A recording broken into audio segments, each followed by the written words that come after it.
So all of that boiling down to, what are the donors saying? That's right. And he can't, there's no way they all acknowledge, unless he comes to this himself. That's right. That he could be replaced. Andrew, the biggest takeaway from all the conversations that I've been having, that Kristen's having, we've all been having, is this comes down to one person's vote. President Biden needs to make this decision, and he has to do it on his own terms. And that's why some of the leadership publicly is trying to give him that space to do so, coming out so unequivocally for him. They are for him. But Andrea, I spent the weekend talking to some of the people closest to the president and listening to them. The anguish that they feel in this moment is very real. It's terribly sad. And the anger that some of them feel, and some of it directed at us for our reporting about this situation, because this is a real shock to the system for everybody who has been close to President Biden. So the time he spent with his family this weekend is so critical, because if he's going to be influenced to change course here, it's not going to be because of an anonymous donor. It's not going to be because of the New York Times editorial board. It's going to be because of the decision he made.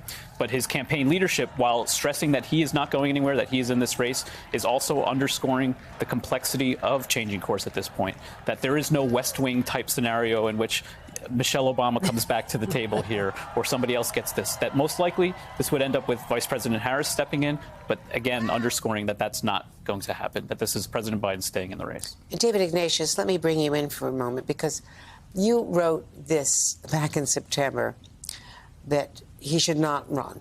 And you followed that up, writing in your column, if he has the strength and wisdom to step aside, the Democrats will have 2 months to choose another candidate. It will be a wide open and noisy race, but that will be invigorating for the country. It's never too late to do the right thing. Now, clearly his family was angry with you last fall, and they're rallying around him. And arguably, he's not going to do anything as long as Dr. Biden and the members of his family say that he's okay to run.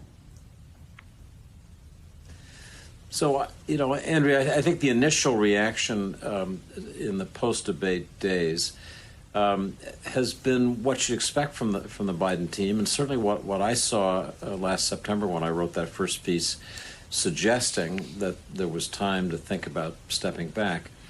Which was for people to circle the wagons, rally around the president. This is a proud official family. One of the sort of tenets of the Team Biden is that we're always underestimated, we're always overlooked. People don't think we're going to make it, and then we do. They feel that was the case in 2020. That was the case in the midterms in 2022.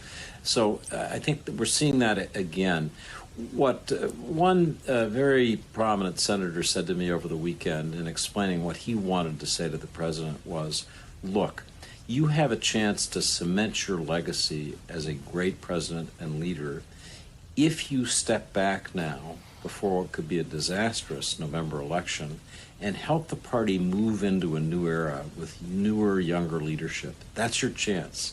That's your chance to be the great Joe Biden that you want to be. And I think that is a message that a number of people are carrying to the president and his inner circle. Whether that will be successful, right now you'd have to guess no, and it goes back to the sort of fundamentals of Joe Biden. He's a tough, stubborn guy, and he thinks he can win. And nobody else is going to convince him he's wrong if that's what he deeply believes. And in fact, if others try to persuade him, it would backfire. Most people who know him very well know that would just make him dig in harder. The question, though, Kristen, that Chuck Todd raised on your show yesterday was, is this a one-off? Was this a bad night? It was surely a bad night, but is this one bad night? Or is this an indicator of a bigger problem, a medical problem? And that really is concerning a lot of leaders who may be supporting him publicly because they feel it'll just backfire if they don't, but are very concerned that there's something else going on here.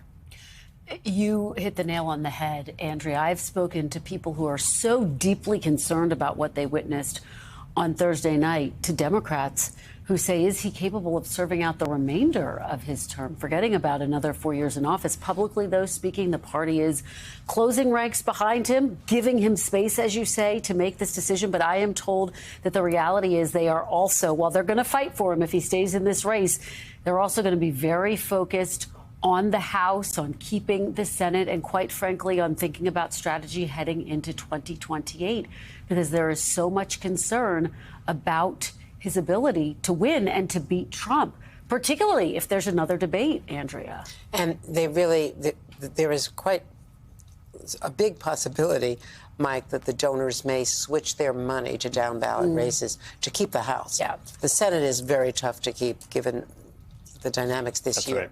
of how many seats are up in play on the Democratic side. Yeah. But the House, they have a real shot.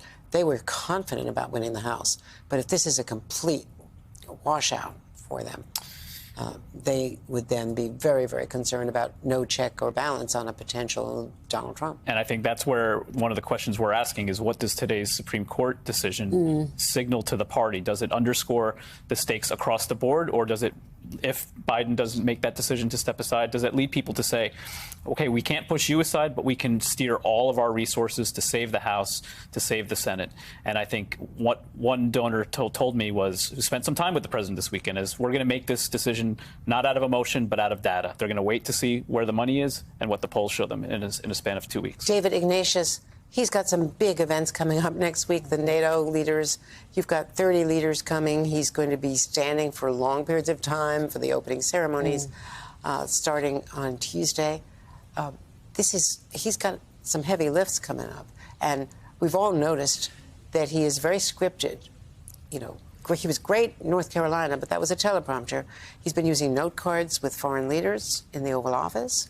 And, you know, he has not released his full medical report, and their argument is, justifiably, you know, look at what Donald Trump has released, you know, a Ronnie Jackson report or equivalent, you know, couple of lines calling him the healthiest president in American history.